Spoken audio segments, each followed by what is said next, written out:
Hey everybody, welcome back to the Son of Grace podcast, where every single week we do our very best to help you, our church family, dive deeper into community to make sure that no one walks alone. Guys, how we feeling post Father's Day? We did it. We did it. We did it. We did it. We did it. We did it. Really? Yeah, no, it was good. I was gone this weekend and I got to listen online. It was sounded like it was a really important and timely message, and attendance seemed like it was pretty good for Father's Day during the summer. Yeah, it was good, man. It was a pretty full room. Really in both services for where we usually are in the summer. Yeah. So got some momentum. Really enjoying being in the Psalm series in general, just because we get to we don't normally get to dive in. Sure. To just picking a psalm and just like, hey, how does this speak to us? How does this preach to us? What can we learn from it even as we preach it? Yep. And we got some things coming up in the church. We've got at the end of this month. Yeah, we had Family Sunday, where we get to come together and worship as a family, kids in the room. We get to just be a little bit more community oriented. Messy. It's messy church. Right. Messy church. That's the word you use. I like that. Yeah. Messy church. Yeah. Messy church. Beautifully. As somebody who usually preaches on that Sunday, it's like herding cats. Yeah. But they're lovable cats. And we want them there. So let's go with puppies, like herding puppies. Herding puppies. It's a little more relationally. And then you I'm gonna keep going. Yeah, just keep you the first week of July. Yeah. First week of July, we've got our summer youth camp coming up. Tri-State Fellowship Camp. Yeah, we're very excited about. We got a couple people from our church being counselors down there. Casey's taking our youth down there. I'm doing the our team's doing the worship for it, so we're really excited about that. I'm busy getting all that stuff set up, and it's one of my favorite weeks of the year, just seeing kids jumping around, worshiping, and having a good time. So. And then if you haven't done it yet, make sure you save the date for our CG movie night. We did those last year. Wildly well attended. Such a good time. Do we know the movie yet?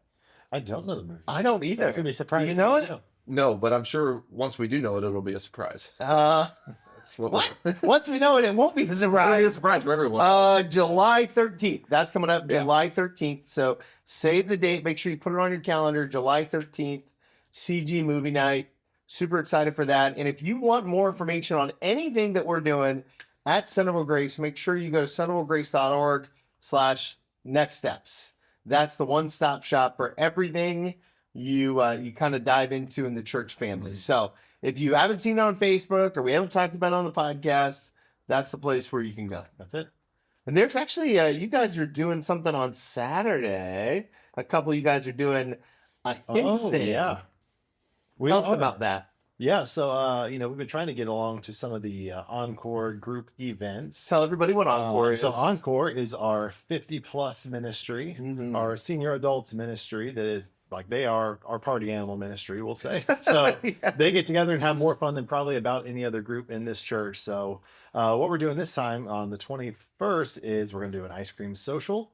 And we're going to do what we used to call a good old-fashioned hymn sing. So, which is like, it's almost like a hymnal roulette, except we actually know the list ahead of time.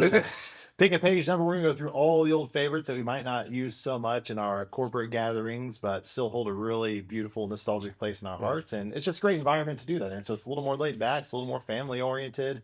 I've got Holly in the office. She's going to be there in person. Has a wonderful singing voice. Yeah. And can also play the piano really well, just FYI. And Jen's going to be joining in, throwing down some harmonies as well. So we're just going to have some fun with it. Awesome. It's going to be wild. Yeah. Did you grow up in a church that had hymn books? No, we did not have hymn books. But I went to Catholic school. So we had the whole big book of things to sing. Yeah, what's interesting is that when we talk about worship a lot, we tend to think about it through our lens and our experience. But the reality is that hymns have been around for a long time, right? And so hymn books were how we used to use, and some people still love a good hymn book, mostly because in the hymn book is actually the music, the musical notes. Mm-hmm. So if you're someone who knows how to read music, that means a lot to you. What about you? Yeah. Oh, thank you. I needed to pass it really fast. I was like, the sneeze is coming no matter what. I'll talk about it. Did you grow up about hymnals? Yeah. So my first job in the church was as a church pianist. So I would sit at the piano and we were pretty purposefully disorganized, we'll say. So the song leader, as we call him, would get up there and he would just call out numbers out of the hymn book on the fly that he maybe dog-eared a couple minutes before service started. Wow. And didn't really let us know Love what they that. were. So That's great. if you want to get really good at like just being on the spot under pressure, that's the way to do it, right? That's Yeah. the way to Yeah. do it. All right, we're singing 242. All right, flipping, 242. Oh, do I know this? Oh, nope. All right, here we go. Here we Wow, go. So That's what we sounds did, man. terrible. That's exciting. Yeah. Yep. But if you want to get better at something, that is one of the best ways to improve. Just get thrown into it under pressure. I love this dialogue because it really translates pretty well into what we talked about this week, this idea of worship. Now I'm surrounded by worship guys here, so let's just obviously call the elephant in the room. Hank, when you think about worship, what are some of the things that you come to your mind as it pertains to how we worship communally? Yeah, I mean, really, worship is just, I mean, it's just our connection. What we try to make it in our services just an encounter and a connection with God. It's just that vulnerable place that that the psalmist typically comes from, that we talked about a little bit Sunday, of just coming before God and connecting with Him, either singing truth about Him, and then really singing truth about Him, and then applying that to our lives, bringing us closer to Him in that. So really just hearing all of the other voices, doing that is what we do on Sundays, and try to create that space in order for that to happen. Dust, I'm curious, what made you choose Psalm 96? Yeah, I like Psalm 96 because it talks about worship in a few different modes. So, like to me, Psalm 96 is kind of this complete picture of all, a lot of the ways we worship God. Now, like any message, there's more nuance there than what we have to talk about in 40 minutes or so. So, like if somebody asks, like, "Hey, what is worship?" Like, worship is anything that you bring to the Lord with the intention of glorifying God with it. So, like, is worship a song? Yeah, in this context, we talked a lot about singing. Is worship prayer? Yeah, it can be worship. Is worship just, taking a meal to your neighbors? Yeah, that's an act of worship. There's a lot of things we do Right. that are all acts or modes of worship. But Psalm 96 was interesting to me because it really talks about the singing aspect of worship and the declaring aspect of worship. And those are two things that we practice a lot during our Sunday morning gatherings. So for our congregation, when we come together, that's something that needs to propel us forward and challenge how our culture kind of butts up against what Scripture tells us about how to worship and how to bring that sacrifice of praise. Yeah. Yeah, I think one of the things that happens if you grew up in the church is that there's a tendency to want to box worship into just singing. Yeah. Yeah. And it's singing just for me. And I think we lose kind of it seems like there's circles of worship, right? There's like the me and God circle, there's the me and my family circle, and then there's the larger church family, and then there's the larger church, the big C church. How do we live in the tension, or how do you, Hank, live in the tension of those circles while you're not only, I mean, you aren't just worshiping, you're also facilitating worship. And so how does that play out in your life? Yeah. Well, first of all, I mean, I 100% agree. And in our planning center service orders, you'll notice like it used to just be like, worship and then message and then like whatever the response was. I intentionally put in like worship through music, worship through the word, worship in response, because all of it is worship. And planning center, for those of you that don't know, it's a tool. It's It's how we organize a scheduling and organizational tool. Yeah, thanks for so as we organize that way, when we look at this order, when we're planning our services, we're constantly reminded of that. All of it's worship, right? It's all meant to glorify God. That's why we call them worship services. It is hard to it's hard to manage all these different types of worship, all these different circles of worship, because they are very different for a lot of people. A lot of people connect with either certain types of worship more than others naturally. But a lot of what Dusty talked about on Sunday is that some of it is, we are designed by God to be doing this together, and just because it might be out of our comfort zone doesn't mean that we shouldn't be doing it. God often pushes us to be in that big C worship circle, and we got to have some sacrifice in order to do that, which isn't fun to hear, but I think it's definitely true. It's definitely something that's biblically based and something that's important to talk about.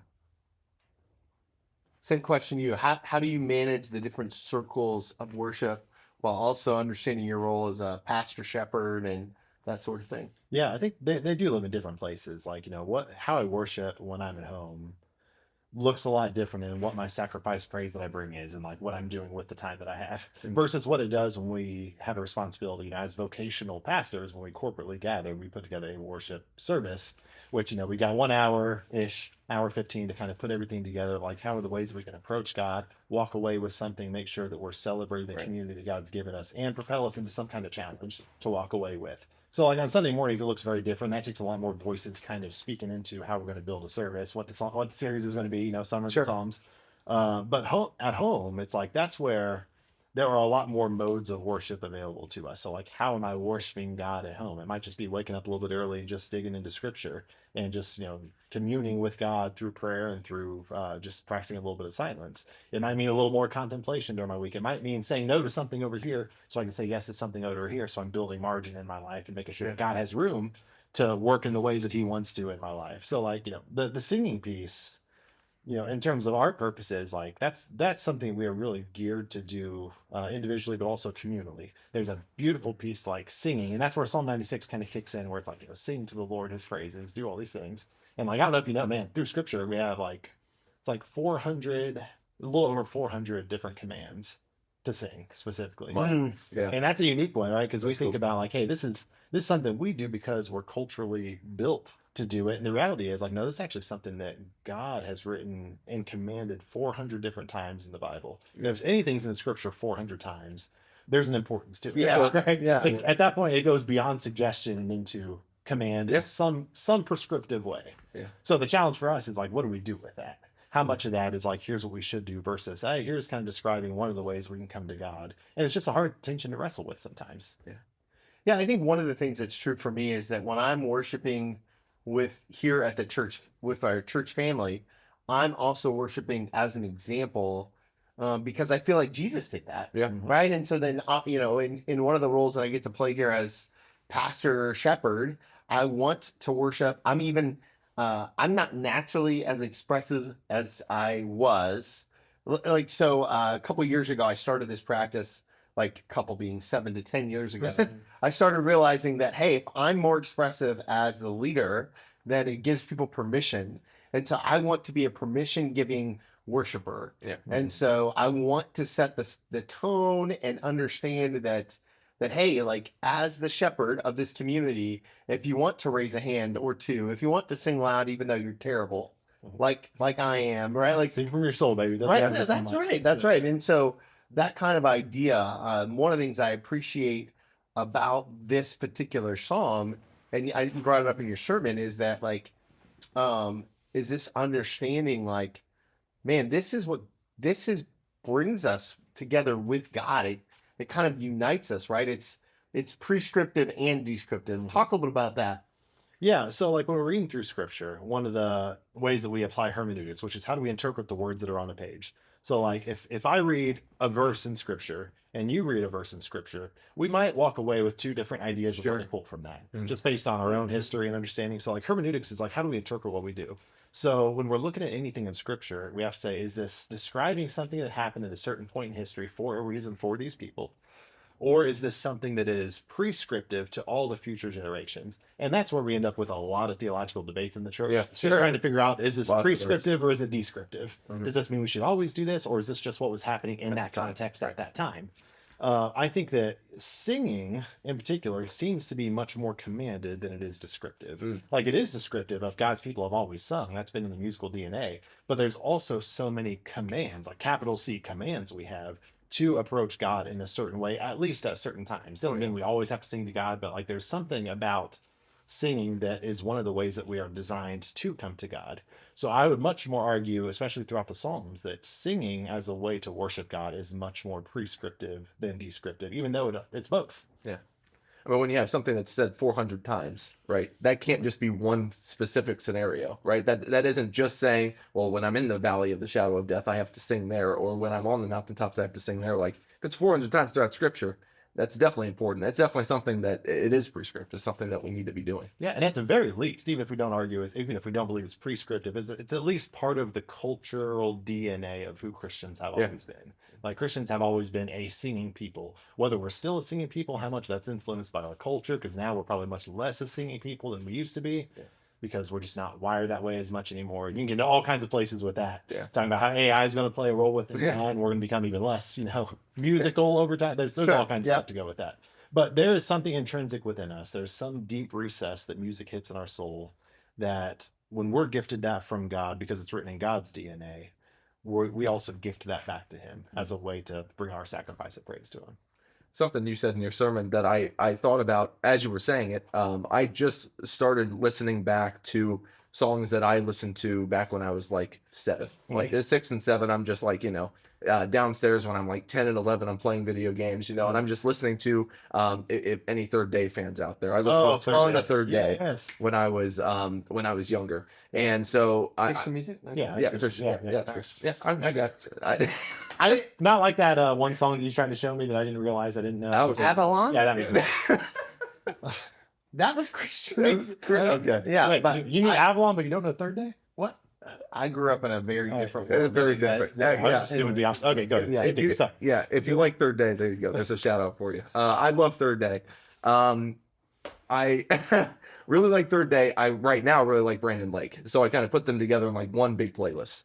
All that to say, I'm listening through this whole playlist. I haven't heard some of these songs in 15 years, Mhm. and I'm singing word for word to these songs. You can't. I can't think of any conversation I had 15 years ago that I can recite word for word, but I can remember this Third Day song, all of these Third Day songs from all these albums that I listened to, because again, it unlocks something in our brain. You were talking about that on Sunday, how like you just have a memory for that. It's a deep connection with music that it's definitely. I mean, it's not like you even tried to remember it, right? It's just something that's there. It's how I'm wired. It roots into like your subconscious somehow. Right. Exactly. I don't know how it works, but it's there. I mean, try to listen. Yeah, it's. I love the idea too, and the psalmist talks about this at the end of the psalm, that that all of creation was designed to worship and rejoice with God, right? So it's not only is it built into our DNA, but it's built into the world around us. Yeah. Right. That larger world is really points us back to who Jesus is. Yeah.